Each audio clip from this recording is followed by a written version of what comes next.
Story 1. I hired an escort to try to lose my virginity. I wasn't really attracted to her, and I was nervous. Couldn't get it up. She was nice about it, still took my money, of course. She gave me a huge hickey, so my roommates and coworkers at least thought I had some game. I ended up losing my virginity the old-fashioned way with an actual girlfriend a few months later. Never regretted hiring the escort. It taught me the importance of having an actual connection with someone when it comes to sex. Edit wow.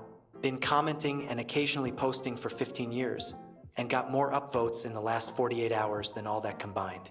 Neat. Wish I had more grimy, yet wholesome anecdotes. Thanks, everyone. Story 2. I have, but it wasn't intentional. I was out clubbing and bar hopping when a very attractive woman approached me and started talking to me. However, she quickly asked me if I wanted some company tonight. I did not realize that was code for, I am a prostitute. Do you want my services? I brought her back to my place, and then she informed me of her price. I was shocked and explained I did not know she was a lady of the night. I thought she was just a random woman who wanted to have some fun. She inquired how much cash I had and offered me a discount since she hadn't been clear. I said $40 and we proceeded. I do not regret it. She was attractive and had a gothic style, which I was into, so it was all good. Story 3, kind of. I went into the back room with a girl at a strip club and received oral sex. It just made me realize I have less than zero interest in being sexual with people I do not know. A valuable bit of insight about myself, but an uncomfortable lesson to learn. Story 4. Similar to another top comment, I have, and it wasn't intentional. However, she paid me at the end of it. I was out at a karaoke bar in Vegas with my cousin. A good-looking girl comes up to me and was like, "Buy me a drink." I was a little intoxicated as well, so I said, "Why not?" Let me back up a little. Prior to going to this karaoke bar, my cousin and I got the spiciest Thai food that night, and man, my stomach was not happy with me, but I still went out anyway. Now fast forward to buying that drink. This girl gets a double vodka something and just straight chugs this drink. I was like, damn, she isn't messing around. She looks at me and goes, "Want to go to my place or yours?" I figured if I said yes to hers, I'd wake up without a kidney, so I said mine. We go back to my hotel and get it on. She immediately starts eating my behind. This is the first time anyone's done this, and I was thinking, man, with what I ate tonight, she's a trooper. But I'm drunk, so I'm not going to say anything. Haha. We continue on and start having sex, and this is about the last thing I remember. I'm pretty sure she roofied me while going for my behind, because I wake up the next morning all tucked into my bed, and I guess at some point my cousin came back to the room. I look over, he's asleep in the bed next to me, and I'm waking up still very drunk or drugged, and the girl's gone. I immediately look for my wallet because that's what I assume is gone. Well, my wallet's moved and all my credit cards are gone as I suspected. I instantly look at my bank account and notice there are $2,000 in charges at a nearby casino. I call my bank instantly and get this poor young girl.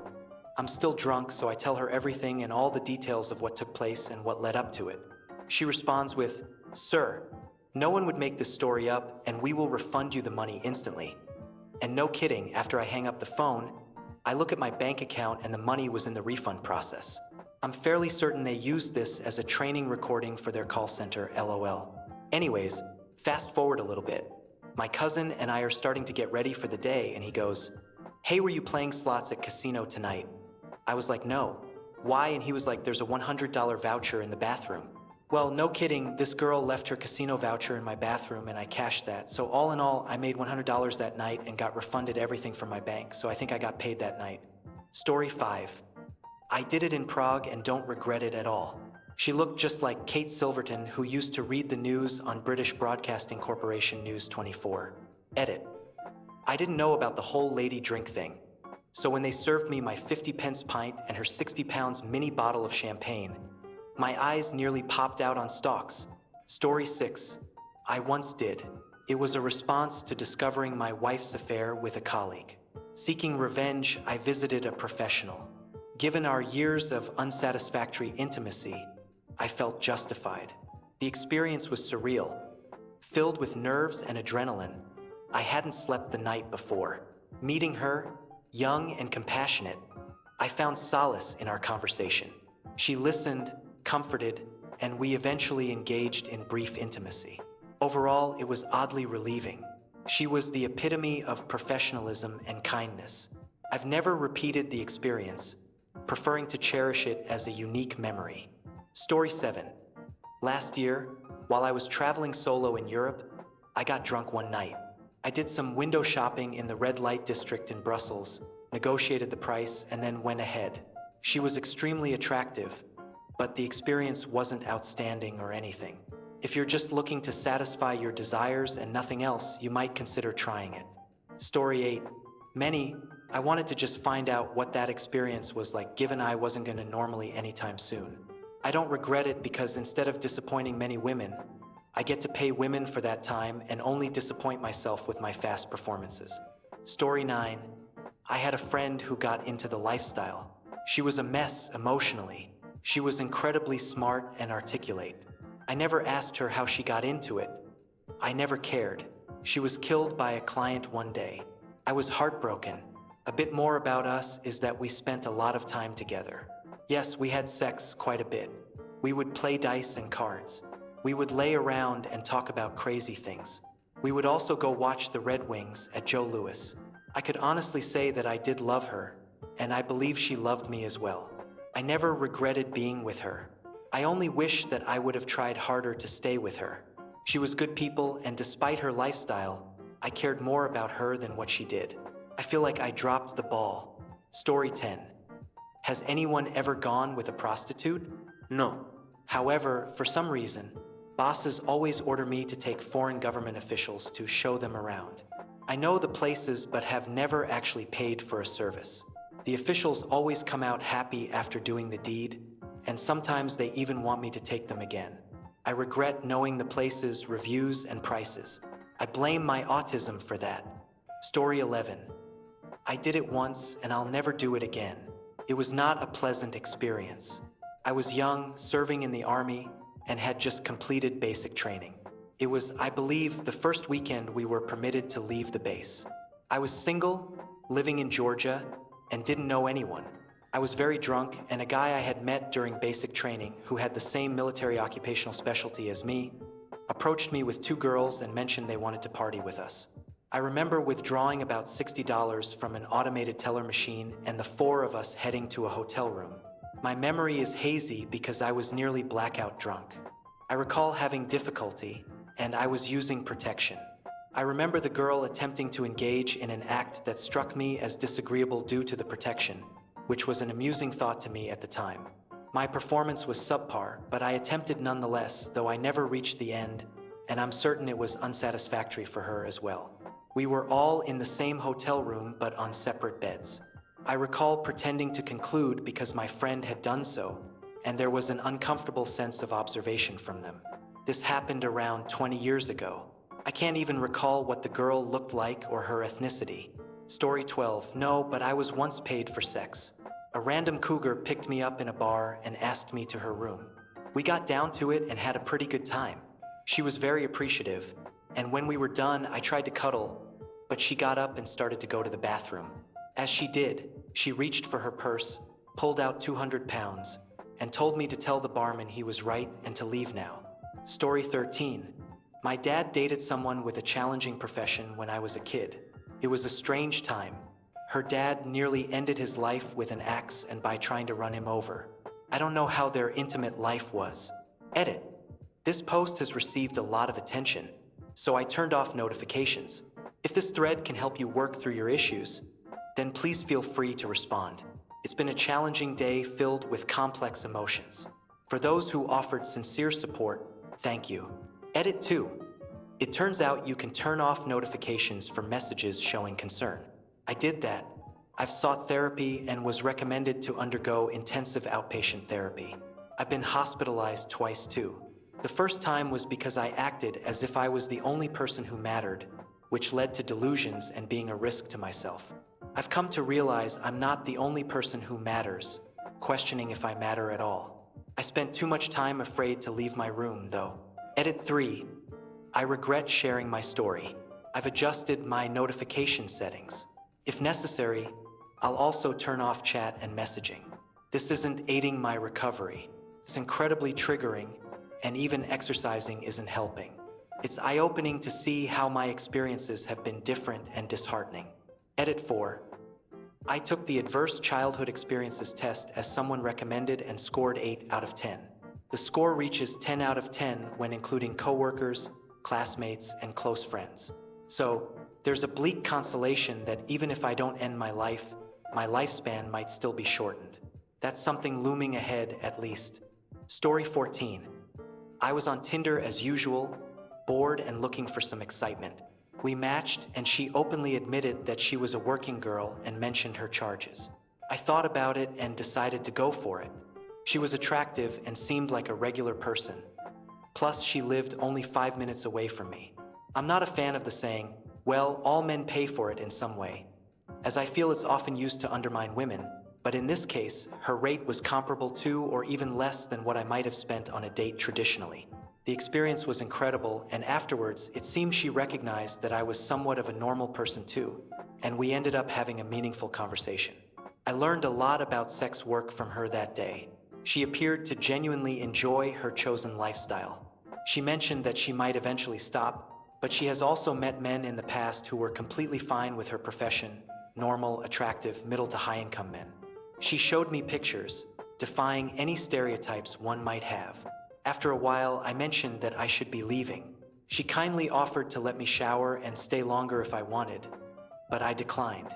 She then offered me to join her for a smoke, which I accepted. I won't lie, it was a bit of a confidence boost, contrary to what I assumed, which was that most working girls would prefer the client to leave as soon as possible. We spent some more time talking, shared a few kisses, and then I left.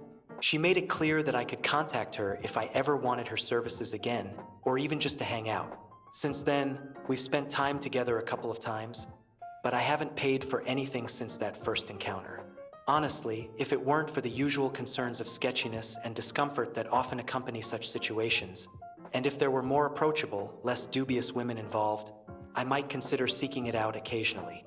I've never had difficulty being intimate with others, and I'm currently in a relationship with a great sexual connection, so it's not about lacking alternatives.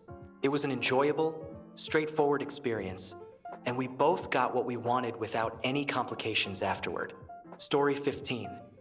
There was a time in my life when I was so incredibly lonely that I seriously considered drastic measures. I was in Southeast Asia, where women aggressively proposition foreigners for prices lower than a fancy dinner. I was wrestling with self-love, depression, and a loneliness so profound it felt suffocating. I felt ugly, unwanted, even though I had chosen to be celibate for a while to work through some personal issues. Nonetheless, I still felt guilty somehow. In Cambodia, one sex worker touched my arm ever so gently and said, "I see you are a sad man. I can make you feel better." I declined, but after I walked a block further, I just wept like a child. How deeply did I want to say yes, believing she would make everything better, but I knew that wasn't the truth. I understood that after I paid her and she left, I would feel even more alone than before.